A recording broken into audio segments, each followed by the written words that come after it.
aqui é o professor Gabriel. Hoje iremos falar sobre cálculo estequiométrico. Talvez é um conceito aí que vocês ainda não viram ou que apresentam ainda dificuldade sobre esse tema. O que é cálculo estequiométrico? Quando eu quero encontrar, por exemplo, a massa, a quantidade de um produto gerado durante uma reação química, eu só tenho informação das minhas matérias-primas. Para eu saber qual que é a massa que será produzida do produto, eu preciso utilizar cálculo estequiométrico. É muito utilizado em indústria farmacêutica. Então, tem as matérias-primas no início da reação. No final, eu vou ter o produto. Então, eu vou saber, se eu colocar X quantidades de matéria-prima, será quantas quantidades de produto que vai ser gerado. É através do cálculo estequiométrico que a gente acha. O que a gente precisa do cálculo estequiométrico? Anota aí. São 3 coisas. Primeiro, precisamos da equação química. Segundo, precisamos balanceá-la. E terceiro, fazer a regra de 3. Então um exemplo aqui, ó. 1N2 gasoso mais 3H2 gasoso produzindo 2NH3. Então a equação está aqui em vermelho. Está balanceado? Então a gente tem que ver, ó. 1 vezes 2 significa que tem 2 nitrogênios nos reagentes. E também tem 2 nos produtos. Quantos hidrogênios tem no reagente? Tem 6. E nos produtos também tem 6, porque é 2 vezes 3. Esses números que vão na frente de cada substância química indica a quantidade de matéria.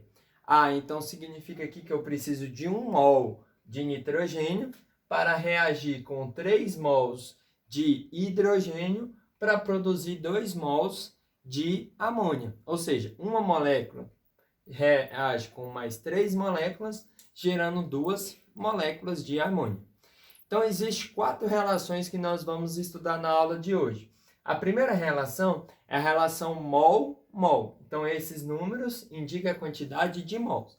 Então, vamos supor, qual que é o enunciado fala assim, ó, qual que é o número de mols de amônia gerado a partir de 5 mols de N2. Então, o que a gente tem que fazer? Regra de 3.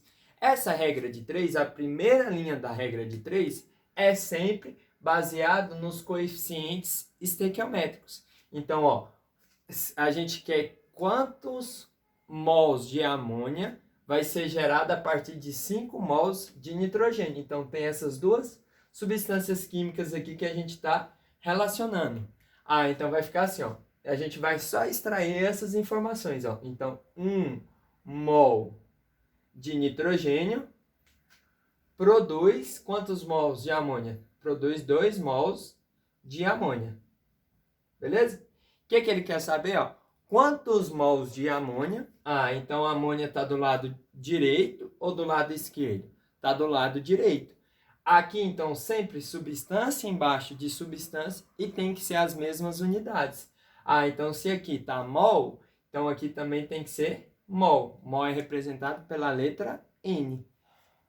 Quantos mols de nitrogênio vão ser produzidos quando a gente colocar 5 mols de N2? Então aqui, ó, embaixo do N2 a gente coloca N2. Então 5 mols. Então o que a gente precisa? Ó, precisamos que sejam as mesmas espécies e a mesma unidade. É a mesma espécie e a mesma unidade. O que a gente faz? A gente multiplica agora, ó, tem a regra de 3 montada.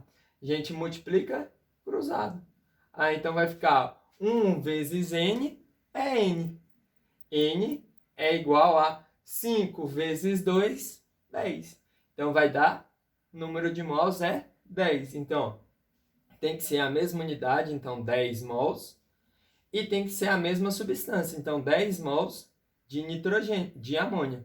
Então, se na reação for colocado 5 mols de nitrogênio, vai produzir 10 mols de amônia. Beleza? É igual receita de bolo. Por exemplo, se a gente quer fazer um bolo, gastamos 2 ovos para fazer um bolo. Para a gente fazer 3 bolos, a gente precisa de quantos ovos? De 6. É a mesma coisa aqui. Então, a gente tem que ter a relação de cada substância e fazer uma regra de 3. Beleza? Essa daí é a relação mol, mol. Essa é a primeira parte da nossa aula, beleza? Agora a gente volta